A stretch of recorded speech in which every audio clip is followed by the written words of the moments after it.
Մարտի 8 Տերեկ Պրինս Օրվա խոսք հնազանդված Աստծուն իմ մարմնի անդամներն արդարության գործիքներ են հնազանդված Աստծուն նրան ծառայելու և փառավորելու համար Պողոսն ասաց սրա համար թող մեղքը ձեր մահկանացու մարմնի մեջ չթագավորի որ նրա ցանկություններին հնազանդվեք և ձեր անդամները որպես անիրավության գործիք մի հանձնեք մեղքին այլ ձեր անդամները ներկայացրեք Աստծուն որպես մեռելներից կենդանացածներ և ձեր անդամները արդարության գործիք Աստծուն Հռոմեացիներին 6:12-13 խոսքեր Մենք ազատ ենք արձակված մեղքը չպետք է իշխի մեր ձեռքերի ոտքերի լեզվի վրա Պողոսն ասում է որ մենք պետք է մեզ և մեր մարմնի անդամները հնազանդեցնենք Աստծուն որպես արդարության գործիքներ կա կրկնակի հնազանդություն Առաջին մենք հնազանդեցնում ենք մեր կամքն Աստծուն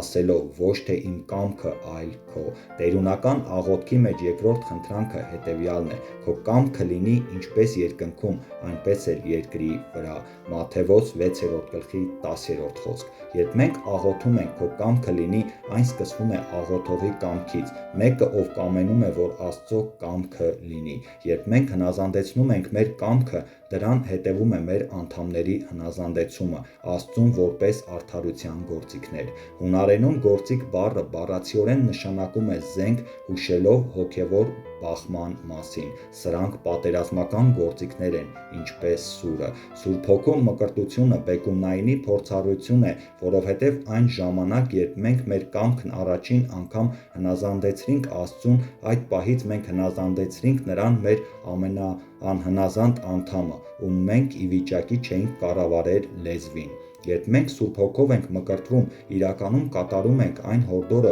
որով Աստծուն ենք հնազանդեցնում մեր անդամները որպես արդարության գործիքներ զենքեր Իրոք երբ լեզուն հնազանդվում է Աստծուն և Սուրբ Հոգու իշխանության ներքո է անցնում այն դառնում է զենք աղոթքի վկայության և քարոզելու մեջ Սիրելիներս եկեք մի փոքր աղոթքով եզրափակենք մեր օրվա խոսքը Շնորհակալություն Հիսուս խաչի վրա եղած քո հաղթանակի համար Ես հնազանդեցնում եմ ինձ և իմ կամքը Աստծուն հռչակելով որ իմ մարմնի անդամները արդարության գործիքներ են հնազանդեցված Աստծուն նրան ծառայելու և փառավորելու համար Ամեն